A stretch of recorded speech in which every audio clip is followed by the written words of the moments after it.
Hola, ¿qué tal, mi gente linda? Bienvenidos a los seminarios de esta tarde. Quiero decirles que estos seminarios son presentados por Biblia 360, que es nuestra herramienta evangelística para amplificar el evangelio. Son nuestros podcasts semanales que tú los puedes escuchar fácilmente por diferentes plataformas como Spotify, Google Podcast, Apple Podcast, Podbean, y los puedes compartir también con tus familiares y tus amigos. Gracias por estar siempre conectados con Biblia 360 y, por favor, no te pierdas los seminarios de esta tarde. Que Dios te bendiga.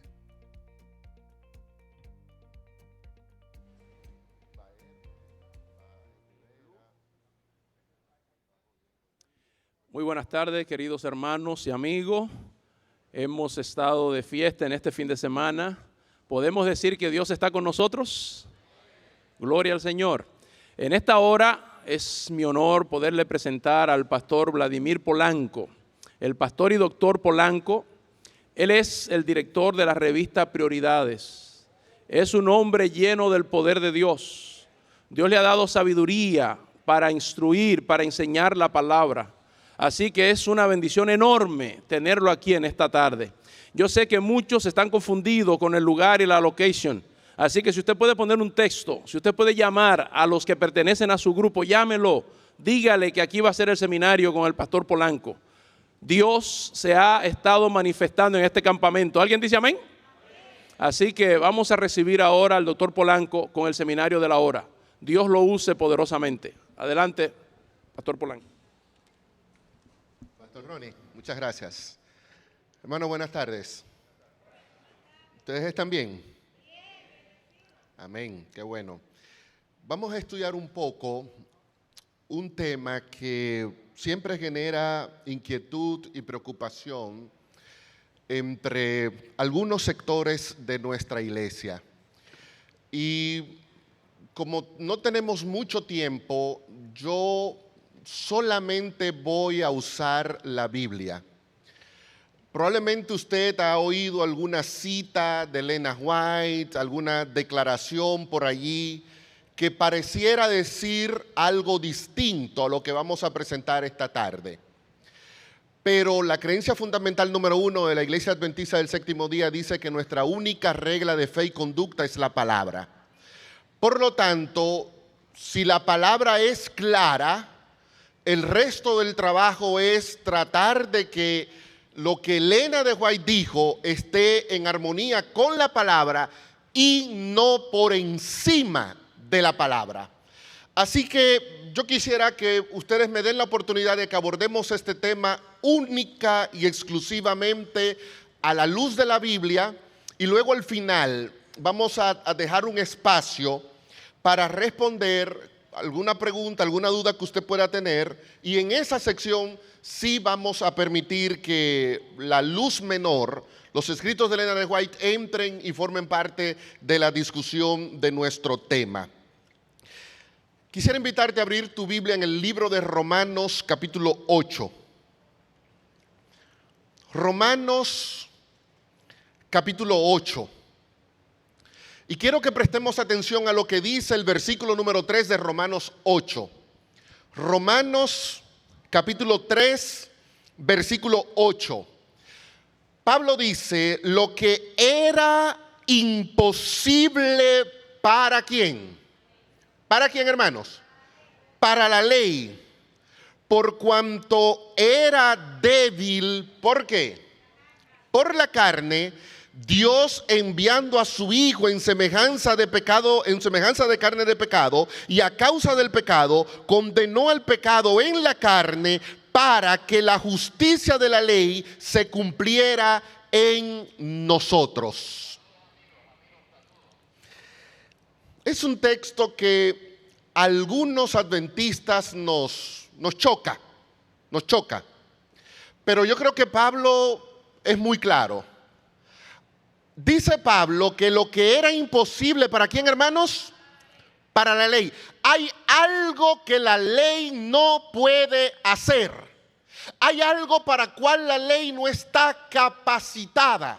Hay algo para cual la ley no tiene poder. La palabra imposible, adunato, significa que no tiene poder.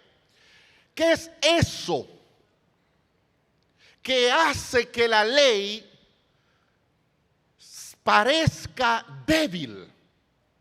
Porque el concepto de nosotros es que, bueno, decimos la ley es santa, la ley es perfecta, la ley es buena. Si la ley es santa, justa, buena, perfecta, ¿cómo es posible que Pablo diga que hay algo que la ley no puede hacer? Hay algo que la perfección no puede darnos. Hay algo que la obediencia no te puede otorgar. Pablo presenta es una imposibilidad para la ley. Y como la ley no podía hacer eso, Pablo dice, Dios envió a Cristo. Y en el versículo 4 dice que era lo que la ley no podía hacer. Dice Pablo, para que la justicia de la ley se cumpliera en nosotros. Es decir, vamos a entrar en materia de esa que a ustedes no les gusta.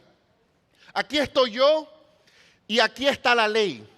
El concepto de nosotros es, si yo llego hasta donde está la ley y logro poner mi vida en armonía con la ley, entonces yo soy hecho una persona justa o pecadora. ¿Cómo es? ¿Cómo es? Justa. Soy una persona obediente. Y razono como soy una persona justa y obediente y estoy en armonía con la ley, entonces esa obediencia me da derecho a tener la justicia que la ley demanda de mí. Pero Pablo dice, no Vladimir, Pablo dice que cuando la ley se junta con la carne, entonces la ley está tratando un imposible. Porque lo que era imposible para la ley, por cuanto era débil por la carne, la debilidad no es de la ley. La ley tiene una imposibilidad, pero la debilidad viene por la carne. Cuando la ley y la carne se juntan, Pablo dice, ahí lo que encontramos es imposibilidad y debilidad. No hay manera en la que el ser humano pueda alcanzar la justicia de la ley. No hay forma. No hay manera. Por eso él había dicho en Romanos 3, versículo 21, pero ahora, aparte de la ley, es decir, sin la ley se ha manifestado la justicia de Dios. La función de la ley no es impartir justicia. Cuando yo le quiero dar a la ley esa función, yo estoy diciéndole a la ley, haz algo que la ley me dice, no me lo pidas porque no puedo. Es imposible para mí impartir justicia. No importa que tú cumplas la ley al pie de la letra. La ley no te da justicia porque la ley tiene una imposibilidad. La función de la ley no es dar justicia. Pablo le ha dicho claramente que la función de la ley es darle a nosotros el conocimiento del pecado. Pero ahora viene el problema. La ley no puede darme justicia, pero la demanda. Me la pide, me la exige. El problema viene cuando yo quiero cumplir las demandas de la ley haciendo yo lo que la ley me pide que haga. Pero Pablo dice, no hay manera. ¿Cómo podía Dios resolver el problema que había entre un ser humano que quiere estar en obediencia con la ley, que quiere conseguir la justicia de la ley, pero que no puede porque, uno, la ley no puede dársela y número dos, él es débil por la carne? Pablo dice que la única solución que Dios encontró a ese problema, la única fue enviar a su Hijo en semejanza de carne de pecado. ¿Qué hizo Dios, hermanos? Enviar a su Hijo en semejanza de carne de pecado. La gente que batalla e insiste en atribuirle a la conducta, a la obediencia, justicia, insiste en que Pablo está diciendo algo que hace que Cristo sea el ejemplo que yo debo seguir. Entonces ellos dicen, cuando la Biblia dice que Dios mandó a Cristo en semejanza de carne de pecado, eso indica que Cristo vino a la tierra con la misma naturaleza que yo tengo. Por lo tanto, si Cristo logró alcanzar la justicia de la ley por medio de la obediencia en la carne que yo tengo, eso indica que yo también puedo alcanzar la justicia de la ley por medio de la obediencia en mi propia carne. La lógica es bonita, la lógica es la que hemos estado viviendo por los últimos 200 años, la lógica es lo que a ti te han enseñado, es lo que a mí me enseñaron, pero no es lo que Pablo dice. No es lo que Pablo dice. Pero el adventismo depende mucho de así crecí. Eso fue lo que me enseñaron. Y estos hitos antiguos tenemos que mantenerlo. ¿Quién le dijo a usted que la iglesia tiene que mantener y perpetuar el error? ¿Quién dijo eso? El hecho de que usted con sinceridad haya abrazado un error, lo haya enseñado, lo haya compartido, lo haya predicado, eso no lo hace verdad. Eso no lo hace verdad. Y Pablo establece claramente que para Dios resolver el problema que había entre la ley y yo, la solución de Dios no fue pedirme a mí obediencia perfecta a la ley. La solución de Dios fue enviar a Cristo. Y entonces Pablo dice, lo envió en carne de pecado, dice el texto. Yo quiero que ustedes lean Romanos 8:3 y lo lean ustedes mismos, para que no se lleven de lo que ustedes siempre han oído. Romanos 8:3. ¿Cristo vino en carne de pecado? ¿Cristo vino en carne de pecado? ¿Cristo vino cómo? En semejanza de carne de pecado. Dice Salomón que el autor inspirado siempre presta atención al tipo de palabra que utiliza.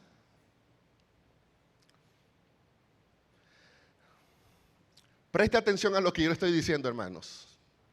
El autor bíblico escoge bien la palabra que utiliza. Los arrianos, siglo III de la era cristiana, Jaime White, un héroe entre nosotros, Urias Smith, otro héroe entre nosotros, José Bates, otro héroe entre nosotros, enseñaban el concepto arriano, primero que Cristo era un ser engendrado, que de hecho se ha puesto de moda últimamente con uno de los grandes predicadores que están en las redes del adventismo, que Cristo es engendrado y que Cristo sale del Padre, una herejía completa.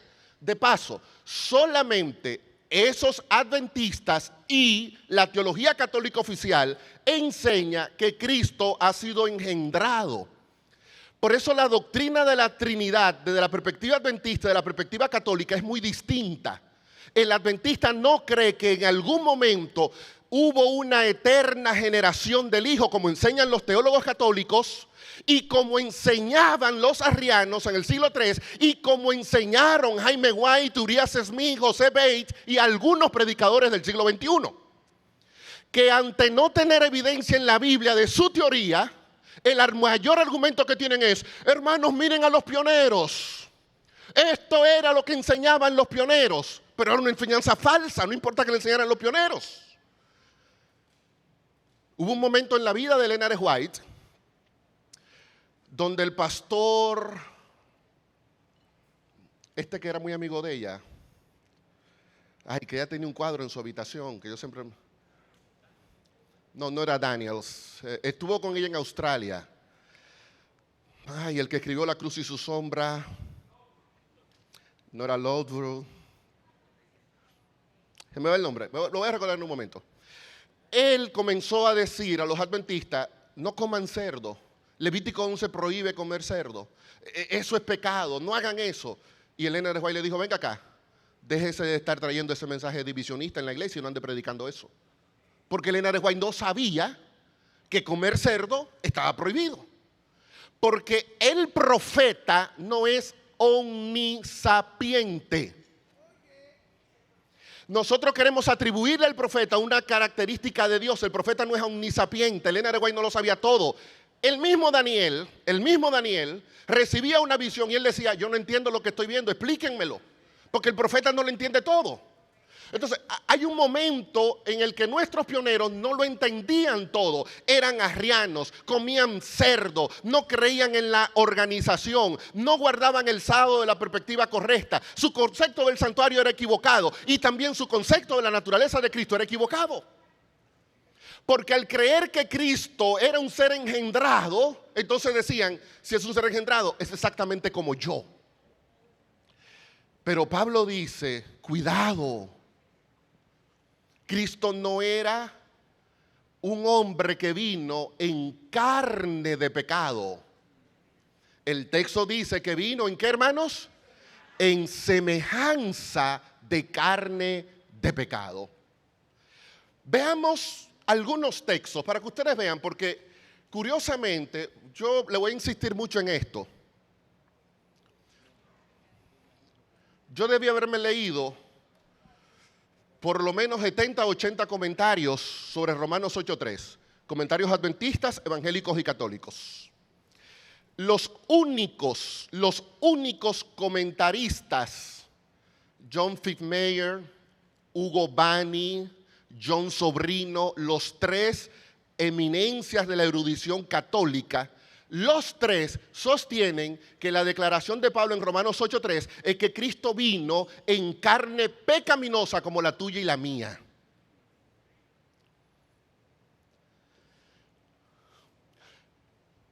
Pero no hay un grupo más anticatólico que los especialistas en la teología de la última generación en el adventismo. Pero no se dan cuenta que su exposición no es más que trayendo doctrina católica a un púlpito adventista, a una enseñanza adventista. Usted puede revisar a todos los demás y todos entienden el texto de una manera correcta. Gracias. Porque prestan atención al detalle, semejanza. Y ahora miren esto. Vamos a ver cómo Pablo usa la palabra en el mismo libro de Romanos. Vayamos al capítulo 1. Romanos capítulo 1. ¿Lo tenemos? Versículo 23. Romanos 1:23. Y cambiaron la gloria del Dios incorruptible por homoioma, dice el texto griego. ¿Cómo dice tu Biblia? En semejanza de hombres corruptibles, de aves, de cuadrúpedos y de reptiles. Yo hago una pregunta. ¿Está Pablo diciendo que la gloria de Dios es exactamente igual a un objeto que se utiliza para sustituirla de manera idolátrica? Pablo dice que es como, es una semejanza, porque ¿cómo tú vas a decir que un reptil al que el egipcio adora como Dios es Dios? Pablo dice, no, esas son semejanzas. Son cosas que pretenden ser Dios, pero distan muchísimo de no serlo.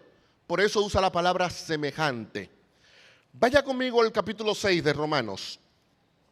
Romanos capítulo 6. Si fuimos plantados juntamente con Él. Romanos 6:5. Romanos 6:5. ¿Lo tenemos?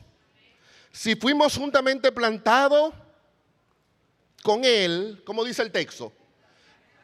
Y te hago una pregunta. Cuando Pablo está hablando del bautismo, la sepultura que nosotros hacemos con el bautismo, y está comparando el bautismo con la muerte de Cristo, y te hago una pregunta. ¿El bautismo es igual a una crucifixión? ¿El bautismo es igual a una crucifixión? Entonces Pablo viene y dice, no, cuidadito que algún adventista se le mete el agua a la cabeza y salga diciendo que cuando uno se bautiza es como igualito a cuando estaban crucificando a Cristo. Le dice Pablo, no es igual, pero me sirve como un objeto que yo puedo comparar. Es evidente entonces que cuando Pablo utiliza la palabra semejanza en Romanos, nunca tiene en mente decir que semejante es igual a. Si Pablo hubiera querido decir, y Cristo vino a la tierra en carne de pecado, hubiera dicho, y Cristo vino a la tierra con igual naturaleza que tenemos nosotros, pero él no dice igual, dice semejante. Pero miren otro texto, donde Pablo expresa su maestría al abordar el tema de la humanidad de Cristo. Filipenses capítulo 2, un pasaje muy conocido por todos ustedes. Filipenses 2, 6 en adelante. ¿Tenemos Filipenses 2? Filipenses 2. Él, siendo en forma de Dios, no estimó en ser semejante a Dios. Así dice el texto, semejante a Dios. ¿Cristo es semejante a Dios? ¿Cristo es semejante a Dios? ¿Cristo es qué? ¿Cristo es qué? Cristo es igual a Dios. Igual.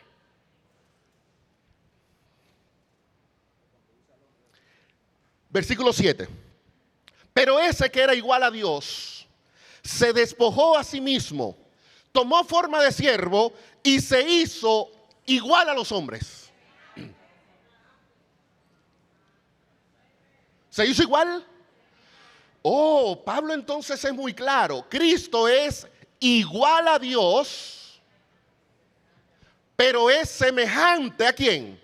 A nosotros. Y yo vuelvo y pregunto, si Pablo quería decir que Cristo y yo tenemos la misma naturaleza, las mismas inclinaciones, las mismas pasiones, los mismos sentimientos, ¿por qué Pablo no dijo que Cristo era igual a mí? ¿Por qué no tiene problema en decir es igual a Dios, pero es semejante a ti? ¿Captan la diferencia, hermanos? ¿Captan la diferencia? Es que yo leí una cita de Elena de White. Eso no importa. Eso no importa. Eso no importa. Porque Pablo está siendo muy claro en la manera en la que utiliza su argumentación. Cristo es semejante, no igual. Pero miren otro texto, donde Pablo otra vez sigue hilando fino para evitar caer en esa herejía que iguala a Cristo a nosotros. Vaya conmigo al libro de Hebreos capítulo 4. Hebreos capítulo 4. No tenemos un sumo sacerdote, estoy leyendo en el versículo 15 en adelante. No tenemos un sumo sacerdote que no pueda compadecerse de nuestras debilidades, sino uno que fue tentado en todo según nuestra semejanza. ¿Y agrega algo más al final? Ok.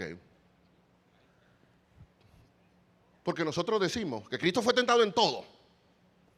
Y es una locura suponer, dicen, que yo tengo que resistir la tentación a una mujer, pero Cristo no. Y Pablo dice que Cristo fue tentado en todo. Si Cristo fue tentado en todo, Cristo tiene que experimentar la misma tentación que experimento yo. Miren lo falaz que es ese argumento. Aquí veo a Domilco. Tú tienes 2 hijos, ¿verdad, Domilco? 2, Dinora, 2. Una pregunta. ¿Sus hijos tienen el mismo comportamiento? Diferente. Y aquí entre nosotros, Domilco, ¿tú no sientes que uno a veces está inclinado a algo más malo que otro y el otro está inclinado a otra cosa a la que el otro no le gusta? ¿Usted ha notado eso en sus hijos? Yo suelo ser así muy freco. Pero es una estupidez pensar que todos pecamos igual y que todos tenemos la misma tentación. Eso no es cierto. Tú tienes una tentación y yo tengo otra. Satanás no a todos nos viene con la misma serie de engaños. Satanás te analiza. Satanás te examina y se da cuenta, a este lo que le gusta es el alcohol. y lo tienta con el alcohol. Pero a mí no me tienta con el alcohol porque él sabe que el alcohol para mí ni existe. Ni en mi mente, ni en mi boca, ni en mis pensamientos. O sea, no existe el alcohol para mí. Nunca me va a tentar con alcohol. Pero a ti sí. Porque tú lo probaste, porque tú lo conociste, porque tú lo viviste, porque tú tuviste una lucha. Él es consciente de eso y te va a atacar, te va a tentar por lo que él considera que es tu mayor vulnerabilidad. Pero no todos tenemos la misma tentación. No la tenemos. Decir que cuando Cristo fue tentado en todo significa que Cristo no tuvo una tentación que yo no haya superado. Es, vuelvo y repito, una locura de argumento. ¿Ustedes creen que Cristo tuvo tentación a la heroína? Como algunos de nuestros jóvenes. No, en el tiempo de Cristo no había heroína. ¿Ustedes creen que Cristo tenía la tentación de pasar horas mirando pornografía en el teléfono celular? No había teléfono celular en el tiempo de Cristo. Entonces, no me venga a mí con la locura de, yo tengo la tentación de ver pornografía en el celular. Ay, resiste, que Cristo tuvo la misma tentación y él la venció. ¿Tuvo Cristo esto? Pero déjenme explicarle algo con respecto a la naturaleza de la tentación. Que como uno tiene su propia idea, uno tiende a obviar la información bíblica sobre cómo funciona el tema de la tentación. Mire lo que dice Santiago.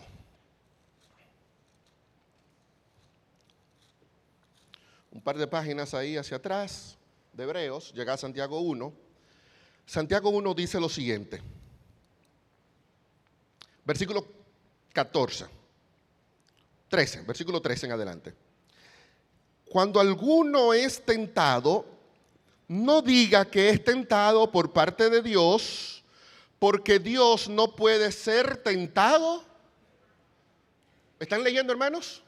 Dios no puede ser tentado. Dios no puede ser tentado por el mal. Ahora, dice Pablo en Romanos 9:5 que Cristo es Dios por encima de todas las cosas. En Filipenses 2:6 que Cristo es igual a Dios.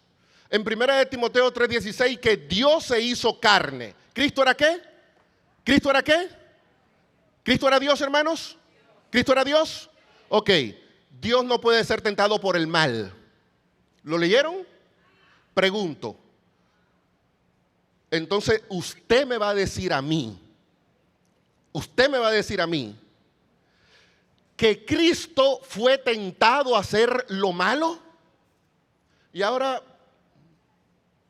una pregunta sencilla. Tú trajiste el libro, ¿verdad, Arnaldo? Del tuyo, dame tu bendición.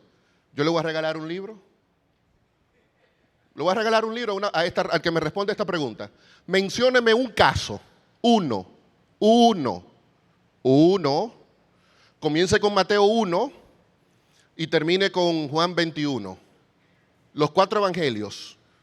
Mencióneme un caso en el que Cristo fue tentado a hacer lo malo. Dígame. Sí, eso es lo que dice el texto, que Dios no es tentado a hacer lo malo. Un pasaje, uno. Entendemos mal por violación a los mandamientos, ¿no? No a lo que usted supone. Muy bien, a ver aquí, Yariel. ¿En el desierto? ¿Satanás lo hizo?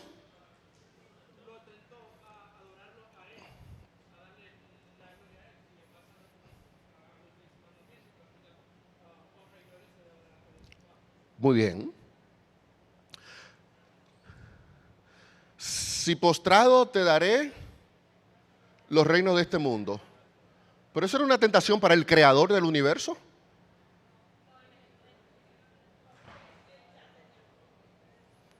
¿A Cristo, que era el dueño del universo?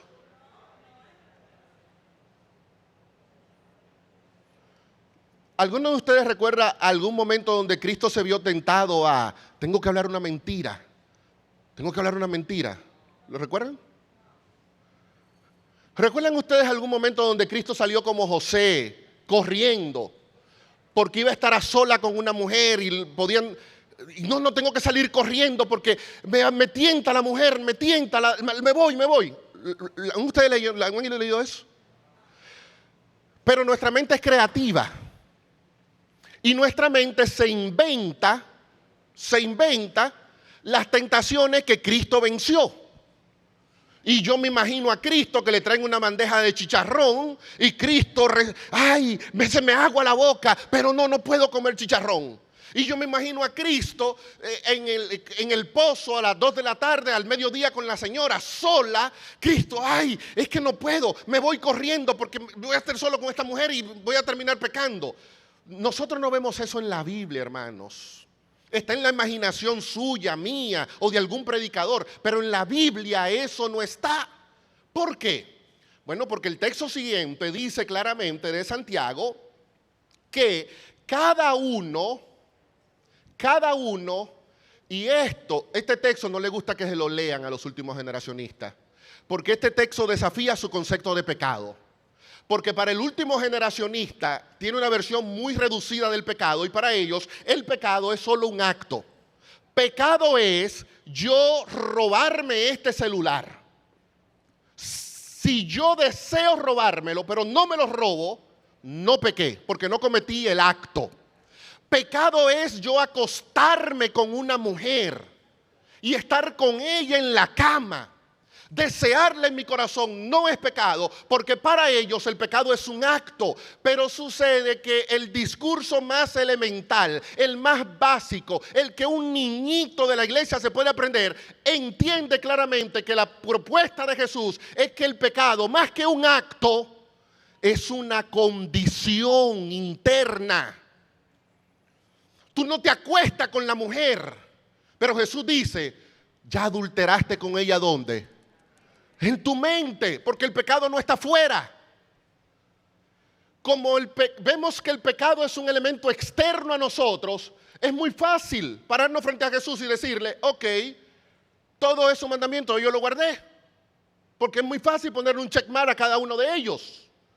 Pero cuando yo miro el pecado, no como un estado, sino como una condición, el problema es mucho más complejo. Y Santiago apunta al pecado como una condición. Cuando él dice, cada uno es tentado cuando de su propia pasión es atraído y seducido. Nosotros creemos así. La tentación la tiene Satanás allá. Si yo no vengo de donde está Satanás, yo no voy a tener ningún tipo de tentación. Porque estamos viendo la tentación hacia afuera. Hacia afuera. Pero uno, dice Santiago, ¿verdad? Usted puede creer lo que quiera, pero dice Santiago, no digas que fue Dios, que fue el diablo el que te tentó. Tú, de tu propia pasión, fuiste, dice Santiago, ¿qué hermanos? Atraído. La tentación está allá. Mi concepto es, el diablo anda detrás de mí buscándome y el pobre diablo detrás de mí yo huyéndole. Pero el texto dice, hay un problema interno en ti y ese problema es el que hace que tú seas atraído a la tentación. Y si ustedes no son hipócritas, usted sabe que eso es así. Usted lo sabe. Usted sabe a qué usted ha atraído. Usted lo sabe.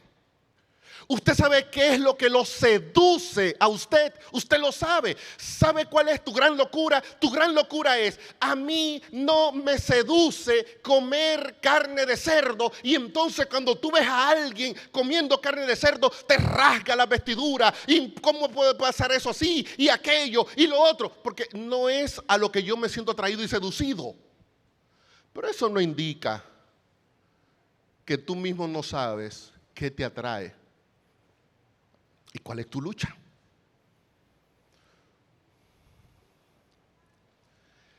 Aquí viene el principio con respecto a Cristo.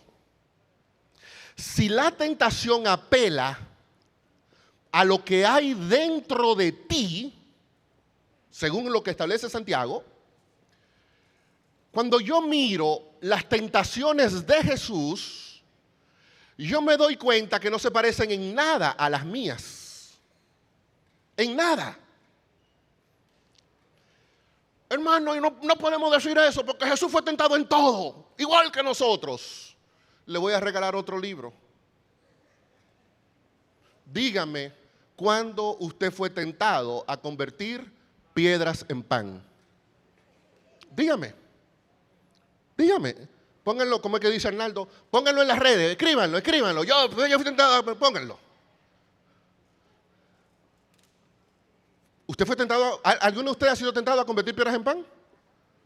¿No, hermano? ¿Por qué? ¿Por qué? Porque no hay nada en usted que lo seduzca, que lo mueva a convertir piedras en pan. Satanás está apelando a lo que hay en Cristo. ¿Qué hay en Cristo? En Cristo hay poder para convertir piedras en pan, ¿sí o no? Ah, bueno, pues a eso te tiento. Cuando venía llegando aquí al lugar, le pregunto al pastor Joali Vargas, ¿y qué es eso? La torre esa que está ahí. Me dice Joali, yo creo que los muchachos se suben ahí, hacen rock climbing y escalan y esto y aquello y lo otro. Una preguntita, porque la torre me parece a mí lo suficientemente alta como para que usted quiera tirarse. Y entonces, antes de tirarse, sentir que el pecho se le revienta con una gran tentación, darle órdenes a los ángeles para que lo retengan mientras usted va cayendo. ¿Alguno de ustedes ha sentido esa tentación? ¿No han sentido esa tentación, hermano? Entonces, no me diga que la tentación de Cristo es igual. Es semejante porque el principio es el mismo. Satanás apela a lo que hay dentro de mí para seducirme y Satanás apeló a lo que había dentro de Cristo para seducirlo. Pero Satanás no está apelando a la pasión pecaminosa de Cristo. Satanás, porque no la tiene Cristo. Satanás está apelando al poder divino que hay en Cristo para decir a los ángeles, vengan y socórranme y ayúdenme. ¿Captan el punto? Hermanos, ¿captan el punto? Eso es lo que la Biblia dice, no lo que yo me imagino, no lo que yo supongo. Eso es lo que la Biblia dice claramente. Por lo tanto, cuando San Pablo dice que Cristo se hizo y Dios envió a Cristo en semejanza de carne de pecado, Pablo está introduciendo un concepto teológico sumamente profundo. Cristo era un ser humano, 100%, Romanos 1 dice que era del linaje de David según la carne. Pablo le dijo a Timoteo que Cristo, Dios se hizo carne, o sea, eso no está en duda, pero su carne no era igual a la mía. Y viene una razón bíblica de por qué. El concepto carne no solamente se limita a naturaleza humana. O sea, cuando el texto dice en Romanos 1 que Cristo era del linaje de David según la carne, lo que está diciendo es que Cristo era un descendiente de David. Cuando Juan 1:14 dice que el verbo se hizo carne, lo que el texto está diciendo es que el verbo se hizo un ser humano. Hebreos 2 dice, por cuanto los hijos participaron de carne y de sangre, él también participó de lo mismo. La carne alude a ese aspecto, a mi humanidad. Pero hay otro componente que encierra el significado de la palabra carne. Vaya conmigo al libro de Gálatas capítulo 5. Gálatas capítulo 5.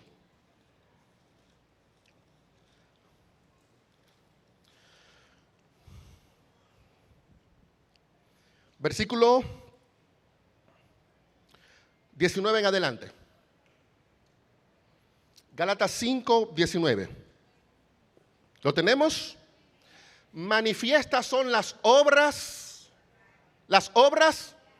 y noten ahora, esta pregunta es fácil, yo creo que ahora sí se van a tener que ganar el libro. Noten la combinación que hace Pablo. Pablo va a mezclar dos tipos de obras de la carne, dos tipos. A ver si usted me dice cuáles son esos dos tipos. A ver si usted me dice. Adulterio, fornicación, inmundicia, lujuria, idolatría, hechicería, enemistades, pleitos, celos, iras, contiendas, divisiones, herejías, orgías y cosas. ¿Son iguales el adulterio y el chisme? ¿Son iguales? Por eso Pablo dice son semejantes.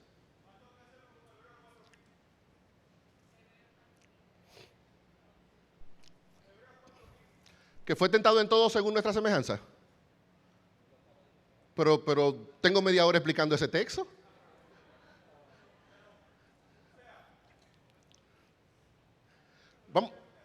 Vamos a tener una sesión de preguntas. Te lo voy a volver a aclarar.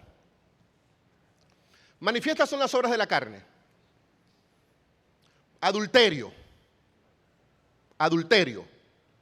Un acto. La lujuria. ¿Es un acto?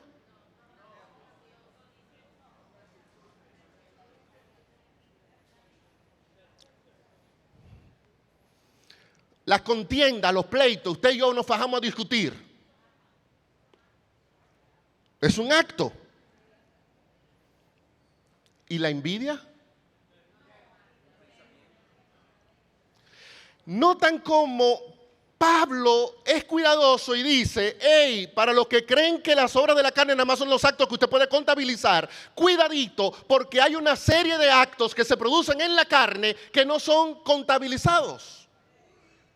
La codicia, pero están ahí. Ninguna junta, Oscar, tú que eres un pastor de gran experiencia, ¿te ha tocado disciplinar a un envidioso? ¿Y a un orgulloso, Daily? ¿Pero hemos disciplinado a un orgulloso? Ni siquiera a los chismosos nosotros disciplinamos. Pero Pablo, cuando habla de carne, Pablo está aludiendo a una materia que es capaz de tener pecados visibles y pecados que son también ¿cómo? Invisibles. Ya una pregunta. ¿De verdad alguno de nosotros se atreve a decir que Cristo sintió envidia? ¿Que hubo lujuria en Cristo? ¿Que hubo orgullo en Cristo?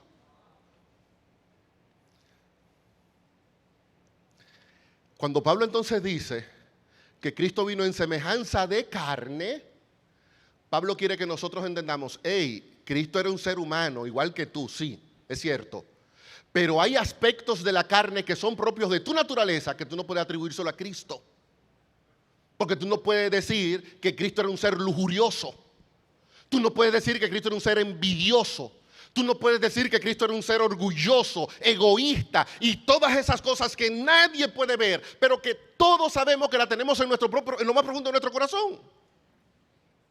Entonces, por eso Pablo dice, no, él era semejante a la carne de pecado, pero no igual, porque si lo hago igual, entonces tengo que decir que Cristo también era lujurioso, como lo somos nosotros. Fue tentado en todo según nuestra semejanza. Muy bien. Una breve ponderación de la palabra todo en la Biblia. Todo lo puedo en Cristo que me fortalece. Un texto muy mal utilizado, por cierto.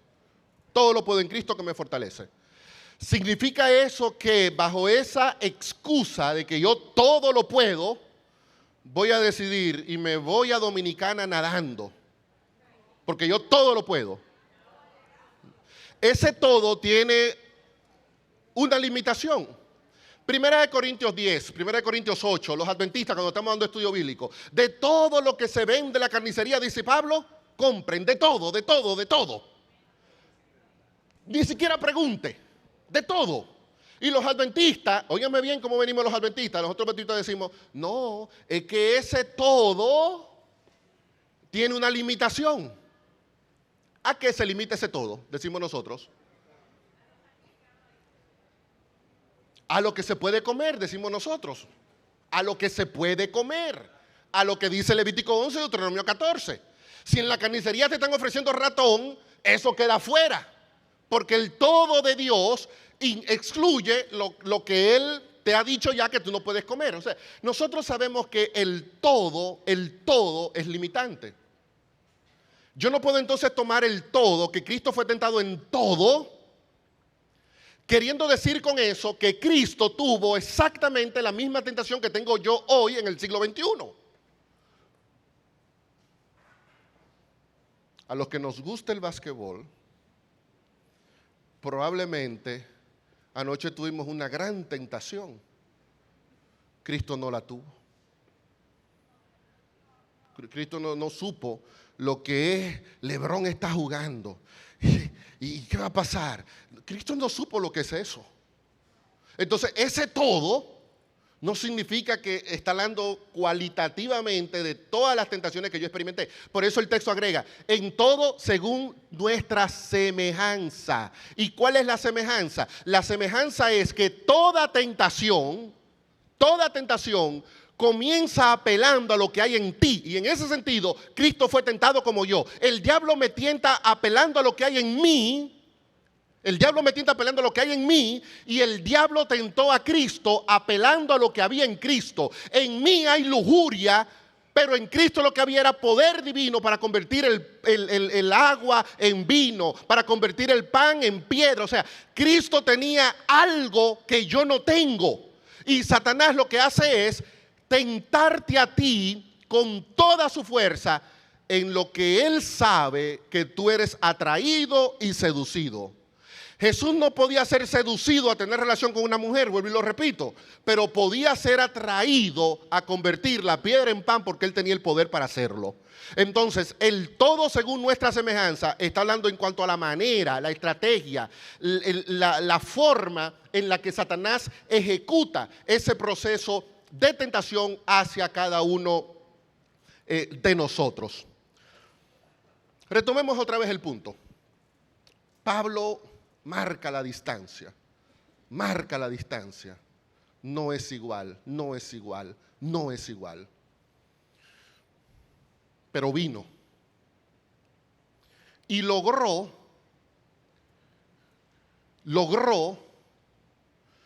lo que era imposible para la ley y para mí conseguir. ¿Recuerdan la primera parte de Romanos 8:3? Por cuanto lo que era imposible para la ley, porque era débil según ¿qué? Según la carne. Ahora viene Pablo y dice, Dios enviando a su Hijo en semejanza de carne de pecado, logró que la justicia de la ley se cumpliera en mi vida. Yo oigo poca gente predicando. Por eso yo no me baso en lo que yo oigo de los últimos generacionistas, porque te cambian el discurso de paso. Tú lo agarras y te dicen, no, eso es lo que yo estoy diciendo, lo que estoy diciendo es lo otro. Pero lo que está escrito, no hay manera de usted odiarlo. Lo que está escrito, no lo que andan diciendo, lo que escriben. Y usted toma, por ejemplo, a uno de los grandes representantes de la teología de la última generación entre el adventismo, Larry Kilpatrick. Larry Kilpatrick dice claramente, si yo tomo Romanos 8:3, como lo hemos explicado aquí, que la semejanza de carne de pecado implica que Cristo no era igual a mí, entonces dice él, eso es lo más injusto que pudiera ocurrir, porque eso dice que Cristo tuvo una ventaja sobre mí. Y si Cristo tuvo una ventaja sobre mí, entonces es injusto que Dios me demande a mí lo que Cristo hizo porque era superior a mí. Bueno, comencemos por parte. Dios no te ha demandado a ti que consiga la justicia de la ley. Eso es un invento que usted se ha hecho. Dios a usted no le ha demandado eso, porque Dios sabe que usted no puede. Dios sabe que usted no puede. Y porque usted no puede, fue que mandó a Cristo. O sea, no me diga, ay, es que Cristo tenía ventaja porque yo tengo que hacer lo que Cristo hizo. No, es que ese es el punto, que usted no tiene que hacerlo. Usted no tiene que hacerlo. Pero ahorita te voy a explicar por qué. Pero imaginémonos que es cierto, que hay una ventaja.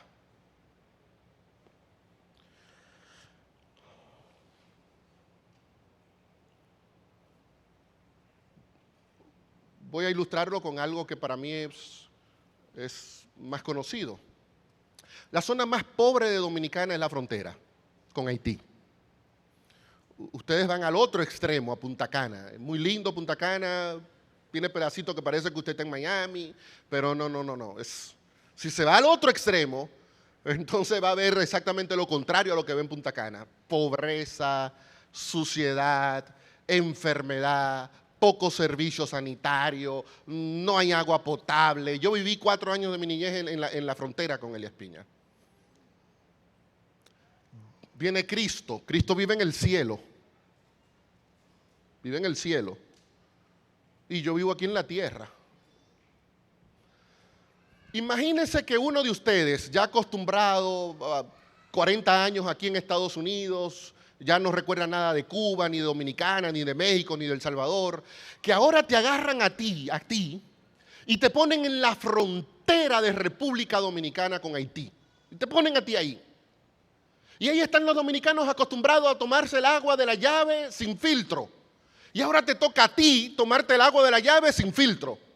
Ahí está el dominicano que se para en la esquina y le dice a la señora, fríame un pedacito de embutido, deme este pedacito de yuca, ahí con las moscas, el perro al lado, y llega usted también a pedir esa comida. ¿A quién le va peor? ¿Al que viene de fuera o al que vive ahí diariamente esa realidad? ¿Quién tiene la ventaja? ¿Quién tiene la ventaja? Pero algún científico del adventismo se le ocurre pensar, óiganme, Cristo está en el cielo, oyendo cada día, santo, santo, santo. Las 24 horas del día, los seres celestiales alabándolo, respirando la atmósfera celestial, la belleza del cielo, y de repente lo tiran a este mundo sucio, pecador, rastrero, lleno de inmundicia. Y usted me va a decir a mí que Cristo tenía más ventaja que tú. ¿Captan el punto? Es como que usted me diga que el puerco y yo, si nos tiran al lodo, que yo soy más feliz en el lodo que el puerco. El puerco es feliz en el lodo. Hermano, ustedes y yo somos felices en nuestro pecado. Cuando a Cristo lo tiraron en este mundo de pecado, tiraron a Jesús en una pocilga. No me diga que Jesús andaba con ventaja, porque no la tenía.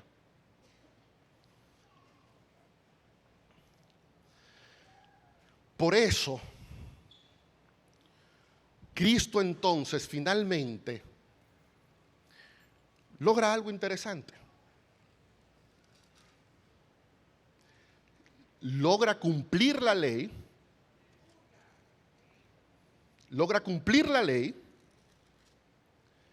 Obedeció perfectamente la ley. Por eso el texto de Hebreos agrega que en él no hubo pecado, nunca pecó. Hebreos 7 dice que él era más sublime que los cielos, santo desde el vientre de su madre. Y entonces Pablo dice que porque Dios envió a Cristo, por ese acto, ahora la justicia de la ley se cumple en nosotros. ¿Quién es el que logra que la justicia de la ley se cumpla en mí? Si la justicia de la ley yo la hubiera podido conseguir por mi obediencia, entonces Pablo no hubiera dicho que había una imposibilidad en la ley para darme esa justicia, y tampoco había dicho que debido a mi naturaleza pecaminosa había una debilidad en mí para conseguir esa justicia.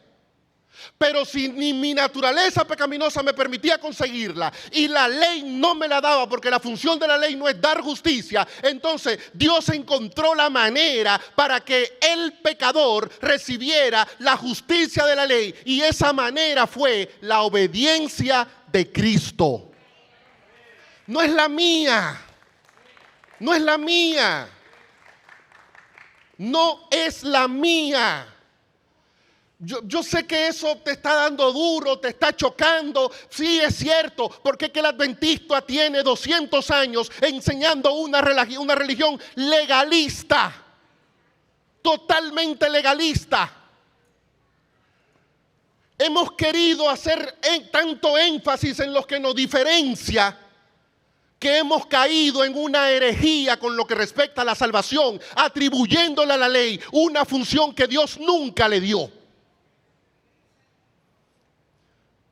Se lo voy a ilustrar porque yo sé que ahorita 7 de ustedes van a andar locos con estos conceptos. Pero mire, con una ilustracioncita muy clara. Muy clara.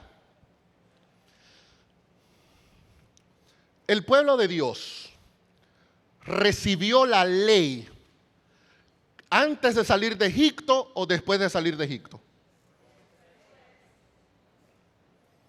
La recibió después. Entonces Dios lo sacó de Egipto sin haber guardado la ley. ¿Ves cómo ustedes se chocan de una vez? Porque para ustedes hay que guardar la ley para salir y recibir la salvación. Pero el texto es muy claro. Dios no le exigió al pueblo obediencia a la ley en Egipto, porque no podía el pueblo guardar la ley en Egipto. Para que el pueblo pudiera guardar la ley, tenía que experimentar la liberación, tenía que salir, recibir la muerte del Cordero, y después de eso el pueblo estaba en condición de recibir la ley. Porque la ley no es para el que está esclavo, la ley es para el que está libre.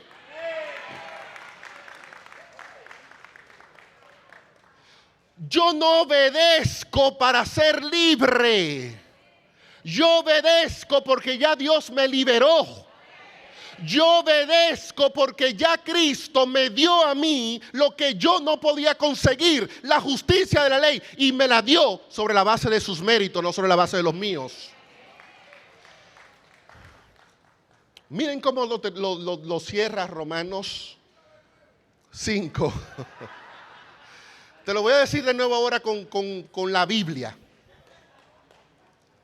Y luego vamos a pasar a una sesión de preguntas de unos 20 minutos.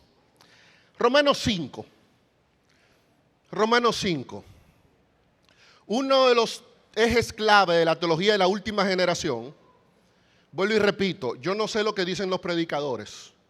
Yo sé lo que ponen por el texto escrito ellos. Y una de las cosas que ellos dicen, M.L. Andreasen, por ejemplo, en el capítulo titulado La última generación de su libro El santuario y su servicio, él dice lo siguiente: la última generación es la que vindicará a Dios, porque la última generación hará lo que ninguna generación hizo: obediencia perfecta a la ley de Dios. Y textualmente dice el pastor Andreasen: el honor de Dios depende de la obediencia de su pueblo. Muy lindo y muy bien, muy inspirador, y esto y aquello, lo otro. Pero usted no va a encontrar nunca un texto bíblico, uno, donde el honor de Dios dependa de la obra de su pueblo. Ustedes recuerdan una historia de Gedeón. Gedeón se apareció con un ejército grandísimo. ¿Ustedes recuerdan la frasecita que Dios le dijo a Gedeón? ¿Cómo que dice Arnaldo? Para que no piensen que fue por su mano, Gedeón, vamos a sacar gente aquí. Porque yo no es verdad que voy a dejar que los israelitas digan y derrotamos a los madianitas por nosotros. No. Dios no comparte su gloria con nadie. No la comparte. Y entonces, miren, es que Pablo es tan simple. tan claro, sin dar tantas vueltas y sumas y restas y multiplicaciones. Pablo dice así, oigan bien, Romanos 5, 16 en adelante, voy a leer. Dice así la palabra de Dios. Así como por la transgresión de ¿cuánto? De uno vino la condenación a todos los hombres, de la misma manera, por la justicia de ¿cuánto, hermano? Hermano, ¿por la justicia de cuánto? Por la justicia de los adventistas, por la justicia de la última generación, por la justicia de los que se creen perfectos, por la justicia de dos. ¿Por la justicia de cuánto? Eso me da en el ego. Entonces, Dios, tú me estás diciendo que mi justicia no es tomada en cuenta.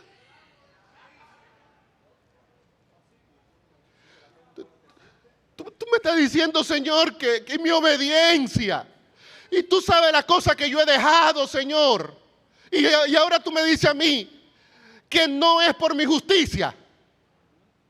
Pero Dios se lo dijo a Israel en Deuteronomio 7, en Deuteronomio 9. No es por tu justicia que yo he echado a las naciones. No. Es que Dios nunca ha funcionado así. Dios nunca ha funcionado así. Es por la justicia de uno que vino a todos los hombres, la justificación que produce vida.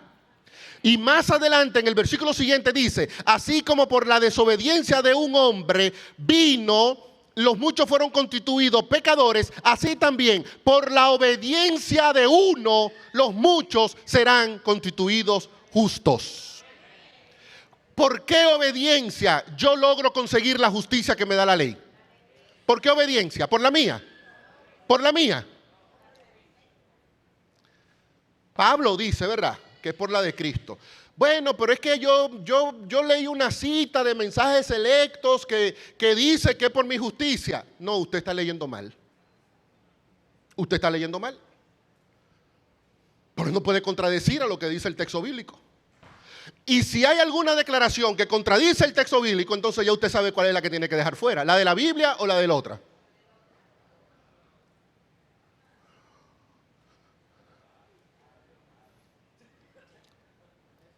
Miren cómo se asustan ustedes. Pero yo se lo voy a decir. Si algún día usted encuentra una declaración de Elena de White que contradice la Biblia, eso es muy sencillo. Usted deja la declaración de Elena de White. Eso es así. Punto, eso es así.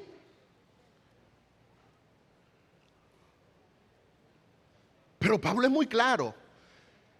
Es la obediencia de Cristo la que me hace a mí justo, lo que indica que mi obediencia no tiene como propósito producir en mí justicia, porque yo no puedo producirla. Y cierro con esto.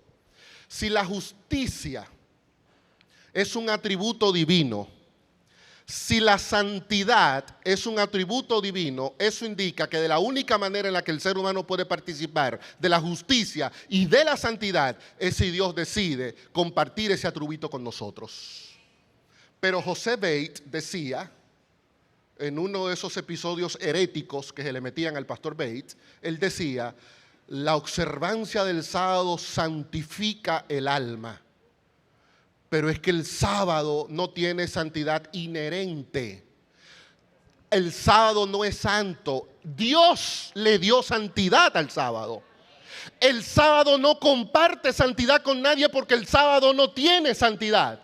El único que puede darme a mí santidad fue el mismo que le dio santidad al sábado. Pero a veces nosotros creemos que la santidad es algo que yo puedo generar.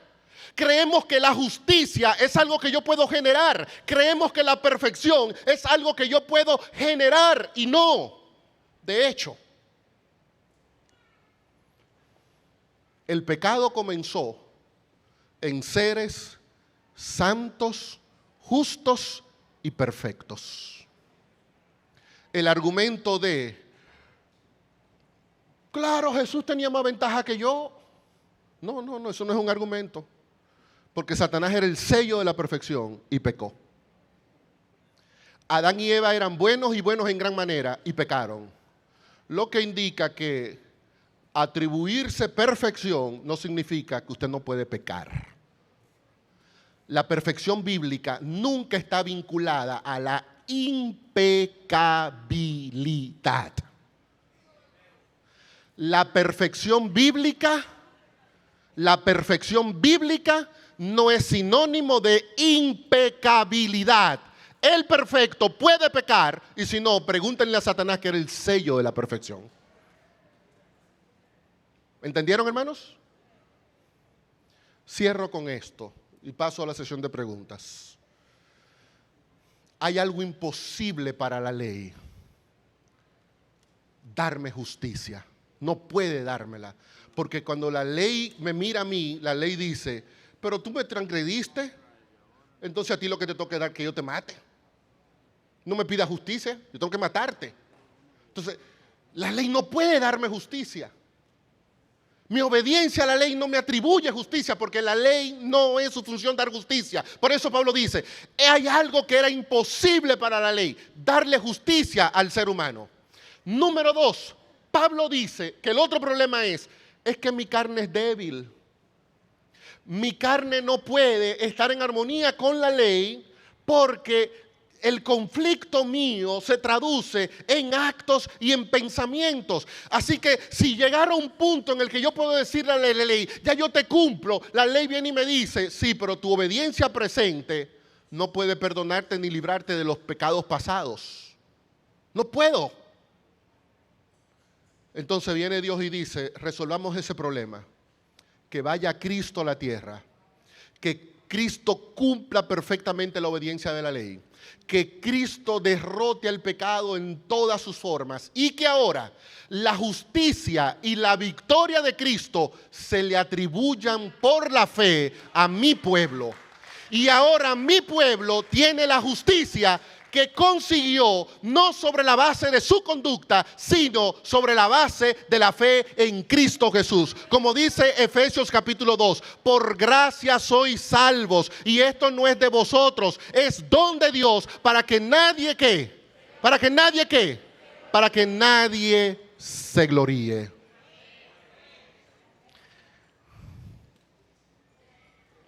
Preguntas.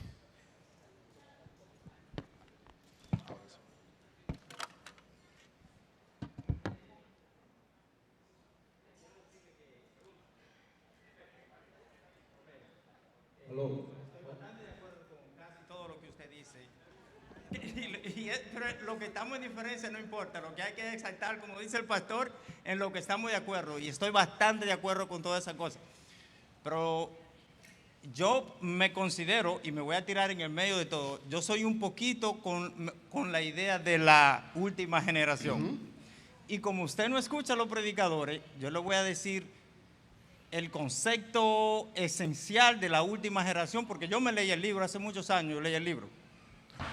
Es que yo no estoy aquí diciendo lo que dice un predicador, sino lo que está escrito. No, es para que usted me aclare un punto. Por Ok, eso que le dime. digo, no estoy, la pregunta es: nosotros creemos de que, o usted cree que Jesús está en el santuario celestial y Jesús va a salir un día del santuario celestial. ¿Esa es la pregunta? Sí. Muy bien, ok. Perfecto, dice Romanos 8.1, Hebreos 8.1. No, tenemos, Hebreos 4, ¿verdad? Tenemos un sumo sacerdote en los cielos que se compadece de nuestras debilidades. Hebreos 8 dice claramente que tenemos un sumo sacerdote en el templo celestial. Apocalipsis 8, Cristo en el templo celestial mediando con las oraciones de los santos. Y Apocalipsis 15 presenta el momento en el que se cierra el templo, ya se acaba la mediación de Jesús, sale del santuario y comienza el derramamiento de las plagas. Así que la pregunta concreta: si yo creo que Cristo está en el santuario celestial, sí. Si creo que va a salir del santuario celestial cuando concluya su ministerio, sí. Pero me da la impresión de que esa no era la pregunta. Bueno, pero entonces da la pregunta, porque es que tenemos poquito tiempo.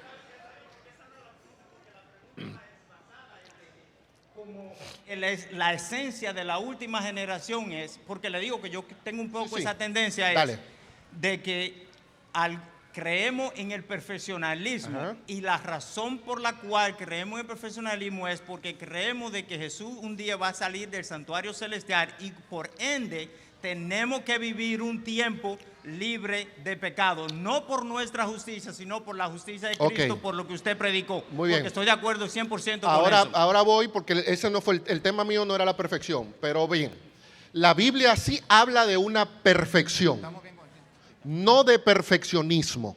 La Biblia sí habla de una perfección. Por ejemplo, en Filipenses capítulo 3, Pablo dice, no que lo haya alcanzado. Óiganme, Pablo, pero yo vuelvo y repito, yo me remito a Pablo, a la Biblia.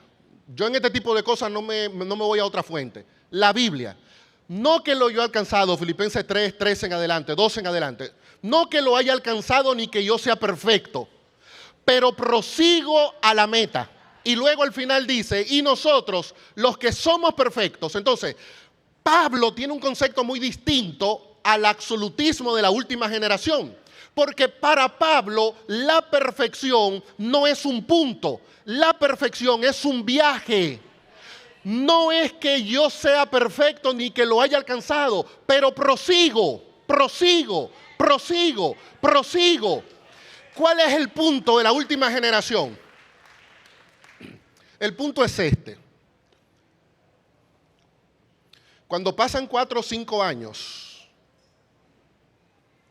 los que tenemos mucho tiempo en la iglesia sabemos que es así y sabemos los nombres.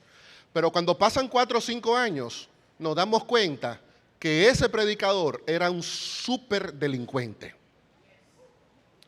Con 4 o 5 mujeres, que traficaba con esto, que se robaba aquí, que se robaba allá.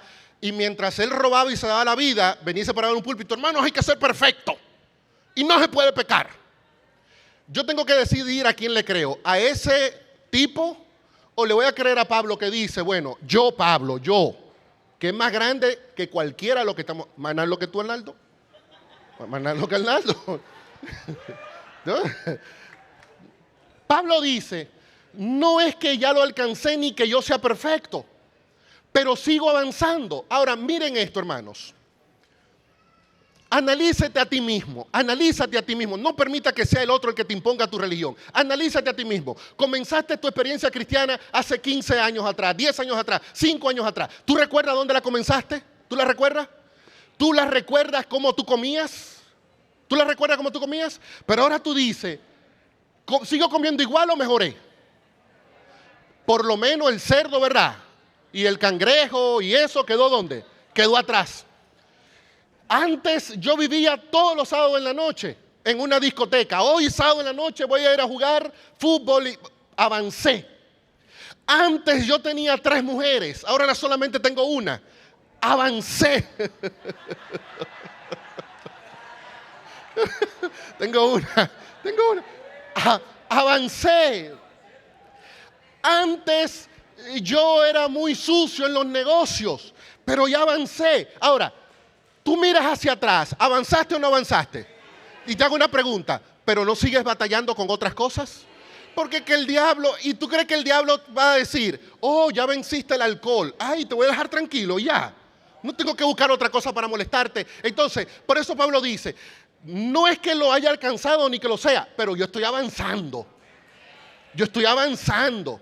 Tú no me vas a venir a decir a mí que yo tengo que estar en el mismo punto que tú. Yo voy avanzando. En Efesios 4, Pablo dice que los dones han sido dados para la edificación del cuerpo de Cristo hasta que todos lleguemos a la estatura del hombre perfecto. Pero tenemos que llegar. ¿Significa eso que todos estamos en el mismo nivel? Miren cuál es uno de los grandes problemas del perfeccionista. El perfeccionista duerme con una mujer que no es la de él. Pero si yo me arreglé la barba, entonces dice que es pecado porque me arreglé la barba y le estoy dando mucha importancia a la apariencia exterior. Entonces el perfeccionista quiere que yo viva como él vive. Y no, yo no estoy llamado a vivir como tú vives. Mi experiencia cristiana es mi experiencia cristiana. Y yo voy avanzando con la ayuda de mi Señor. Y voy creciendo. Y hoy derroto un pecado, pero mañana Satanás me levanta otro y también tengo que derrotar ese otro. Entonces, yo creo, hermano, para que no quede duda, yo creo que en Cristo Jesús todo pecado puede ser derrotado. Pero yo creo que ese último generacionista, usted y yo, hoy tenemos un pecado con el que estamos luchando. Entonces, una cosa es que todo pecado puede ser derrotado y otra cosa es decir, pero ya yo lo derroté. Seguimos.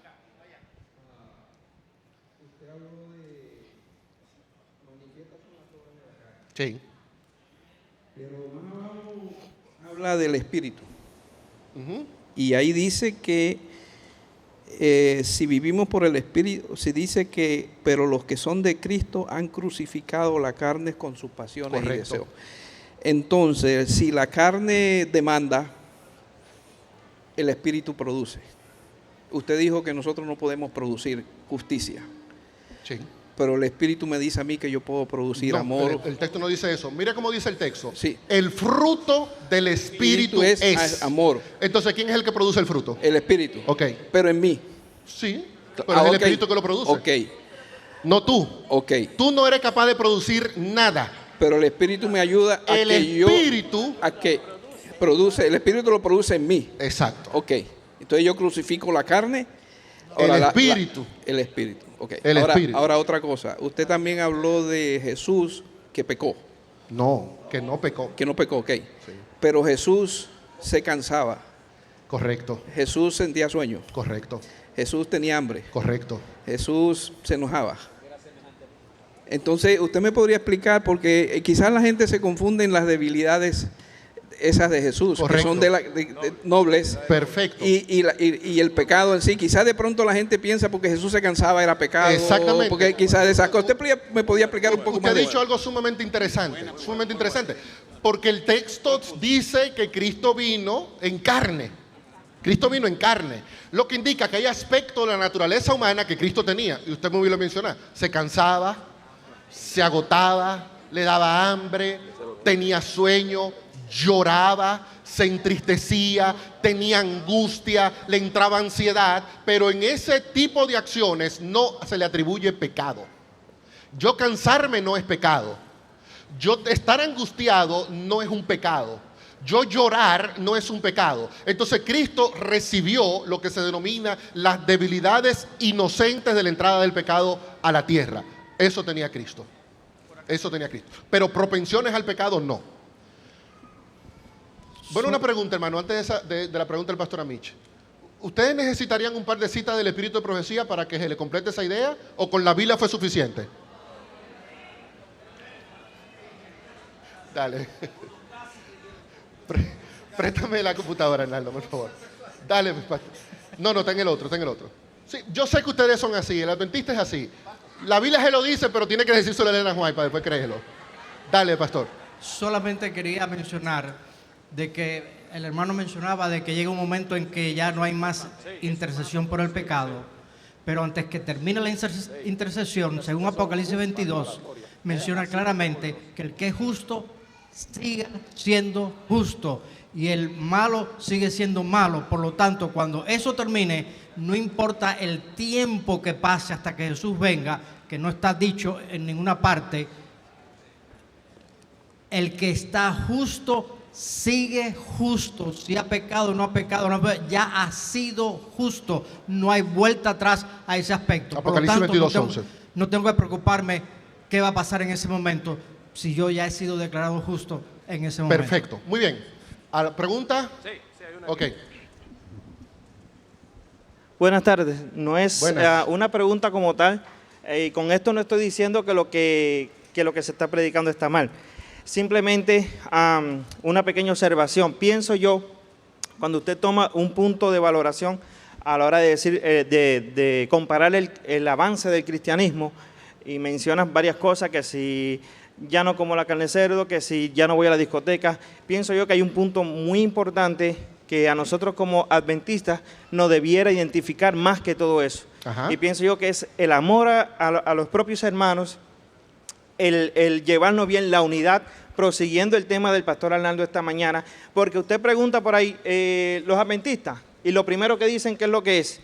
Lo que no comen carne de cerdo, lo que no se bañan los sábados, lo que no hacen esto los sábados. Sin embargo, estamos descuidando el amor al prójimo, la unidad entre los hermanos, y pienso que eso debería ser un punto de partida a la hora de compararnos. Correcto. El avance. Pero yo puse ejemplos de lo que nosotros nos gusta medir. Pero tú tienes mucha razón. Por eso el primer fruto del Espíritu es el amor. En Romanos 5, Pablo dice que Dios derramó el amor de Cristo en nuestros corazones por el Espíritu Santo que nos fue dado. Es el Espíritu el que produce ese amor. Pero yo no soy capaz de medir cuánto amas tú a tu hermano. O sea, no hay forma de yo poder medir eso. Entonces es un punto un poquito más cuidado. No me quites mi tiempo, brother. Me quedan 2 minutos. No. Yo estoy mirando mi reloj. No me vas a engañar, Manny. Bien. Un par de citas, hermanos. Un par de citas. Ya Manny me dijo que no le diera más preguntas a ustedes. Pero aquí vienen un par de citas. River and Herald del 1 de octubre de 1889. No podemos explicar el gran misterio del plan de redención. Cristo tomó sobre sí la humanidad para poder llegar a la humanidad. Pero no podemos explicar cómo la divinidad se vistió con la humanidad. Elena de White básicamente ahí está diciendo lo que dijo Pablo, ¿verdad? En que grande es el misterio de la piedad, Dios se hizo carne. O sea, explicar muy bien eso no es tan fácil. En Mensajes Selectos, tomo 3, página 147, ella dice, la deidad no se hizo humana, ni lo humano se hizo divino por la unión de estas dos naturalezas. Ahora escuchen. Cristo no poseía. ¿Cristo qué? La misma deslealtad pecaminosa, corrupta y caída que nosotros poseemos. Mensajes Selectos, tomo 3, página 147. Lo que Elena de White está diciendo aquí está en armonía con lo que explica San Pablo en Romanos 8. Cristo es semejante a mí, pero no es igual a mí. Cristo era hombre, pero no poseía la deslealtad pecaminosa, corrupta y caída que nosotros poseemos, pues si lo hubiera tenido, Él no podría haber sido una ofrenda por el pecado. En una serie que IATPA está traduciendo, creo que vamos ya por el tomo 8 de Manuscript Release, tomo 16, página 182, dice, la naturaleza combinada con la humanidad lo hizo capaz de ceder a las tentaciones de Satanás. En esto, para los que dicen que Cristo tenía ventaja sobre mí, en esto, las pruebas de Cristo eran mayores que la de Adán y Eva, porque Cristo no tenía una naturaleza corrupta. Y entonces aquí ella hace una combinación. Y ahí volvemos, cuando uno no sabe leer a Elena White. Porque es cierto que el deseo de toda la gente dice que Cristo tomó la naturaleza humana cuando tenía 4,000 años de pecado y que Cristo experimentó los grandes principios de la ley de la herencia. Y entonces, hermano, Elena dice que fue caída. Bueno, ¿qué entendía Elena de White por caída? Noten la diferencia. Vuelvo y le leo la cita. Manuscript Release, tomo 16, página 182. La naturaleza combinada con la humana lo hizo capaz de ceder a las tentaciones de Satanás. En esto, las pruebas de Cristo eran mayores que las de Adán y Eva, porque Cristo tomó la naturaleza caída, pero no corrupta. Hermanos, en Elena de White hay varias declaraciones que pueden ser conflictivas.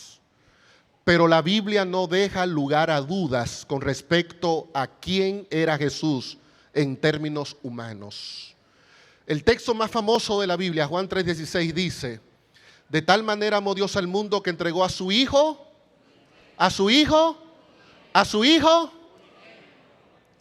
unigénito. ¿Saben qué significa eso? Que Cristo es único. No era como Adán. No era como nosotros, Él es único. Y gracias a esa identidad única, ahora tú y yo tenemos entrada por la fe en Él al reino de su gracia y muy pronto al reino de la vida eterna. Que Dios les bendiga. Excelente. Agradecemos al pastor Vladimir esta tarde.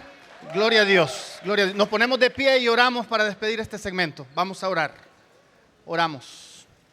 Eterno Dios y Padre, tú eres un Dios bueno, un Dios lleno de misericordia, un Dios que habita en la santidad, pero ese es un Dios inmanente que está con sus hijos siempre. Y desde que entró el pecado, tú te has manifestado para que el ser humano sea salvo, no por nuestros méritos, sino que por los méritos de Cristo Jesús, Señor nuestro. Padre, gracias, porque en un momento de la humanidad, Jesús vino a este mundo a nacer, a crecer, a desarrollar su ministerio, a morir, resucitó. Ahora intercede por nosotros en los cielos y muy pronto volverá. Padre, queremos estar escondidos detrás de Jesús. Pablo dijo, ya no vivo yo, ahora vive Cristo en mí. Danos vida, Señor, santas a través de Cristo Jesús. Y que seamos cristianos y cristianas que sean llamados victoriosos, no por lo que hago, sino por lo que Cristo ya hizo por mí. Gracias por escucharnos. Te amamos, Jesús, y en tu nombre oramos. Amén y amén y amén. Pueden tomar asiento.